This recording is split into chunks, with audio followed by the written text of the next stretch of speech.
My social family, कैसे आप लोग? उम्मीद करते हैं आप लोग खैरियत से होंगे। क्या आप अपने घर पर जो दूध इस्तेमाल करते हैं, आपने इस चीज़ की तस्दीक की है कि वो बिल्कुल सही सोर्स से आप तक पहुंचता है?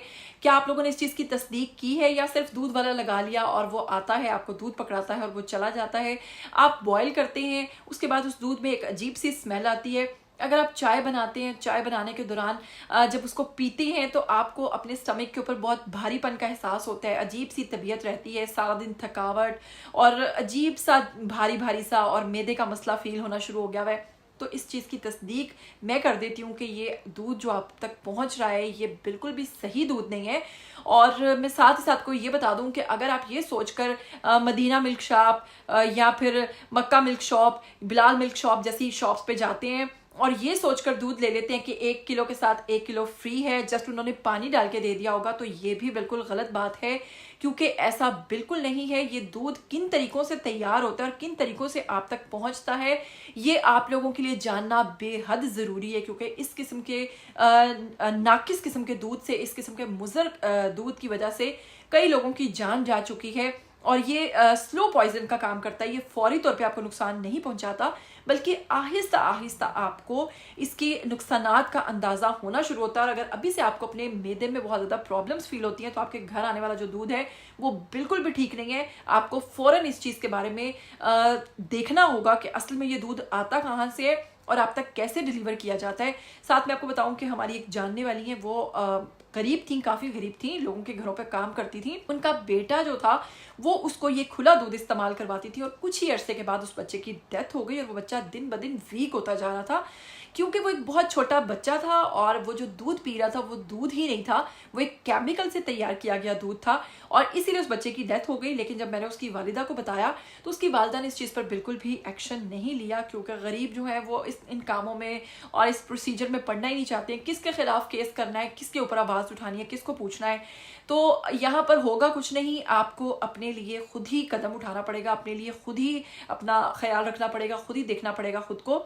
एक छोटा सा वीडियो है, मैं चाहूँगी आप देखिए, ये देखना आपके लिए बेहद ज़रूरी है। इससे आपको पता चलेगा कि आप तक जो पहुँचता है दूध वो किस तरीके से तैयार होता है। ये वीडियो देखिए और जल्दी से वापस आइए।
जी, तो देखा आपने कि किस तरह से ये दूध तैयार होता है। और हमारे अपने एक जानने वाले हैं फैमिली में, उन्होंने पहले ये काम शुरू किया और फिर इस काम को उन्होंने ये कहकर छोड़ दिया कि ये सरासर जो है गुनाह का काम है।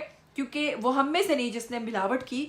और फिर खुद ही देखिए कि ऐसे ही जमा किए गए पैसों से लोग उम्रा और हज करने चले जाते हैं, इतनी इतनी मिल्क शॉप्स खोल लेते हैं। तो क्या किसी की जानों का नुकसान करके किसी को इस तरह का दूध बेचकर आपका ज़मीर मुतमईन है? जाहिर सी बात है, इनमें वो लोग भी वीडियो देख रहे होंगे जो खुद इस किस्म की चीज़ें तैयार करते हैं। मैं अपने रिलेटिव्स की बात बता रही थी कि उन्होंने इस किस्म की का काम शुरू किया और इसमें उनको बहुत ज़्यादा आमदनी भी हुई। आपको पता है कि वो ये दूध कैसे तैयार करते थे? जी हाँ, वो वॉशिंग मशीन के अंदर ये दूध तैयार करते थे और ये सारा मटेरियल वो वॉशिंग मशीन के अंदर डालकर फिर उसको ऑन करते थे। जब वो दूध तैयार होता था तो प्रॉपर पाइप के थ्रू उसको भर के वो डिलीवर किया करते थे।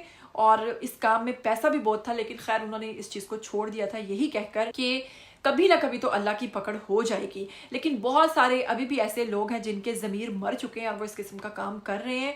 लिहाजा आप लोगों को आगाह करना मेरा फ़र्ज़ था। उम्मीद करती हूँ आज का वीडियो आपको अच्छा लगा होगा और मैंने इतनी मेहनत से ये वीडियो आपके लिए बनाया है, इसके लिए एक लाइक तो बनता है। मुझे दीजिएगा इजाज़त। टिल देन टेक केयर, अल्लाह हाफिज़।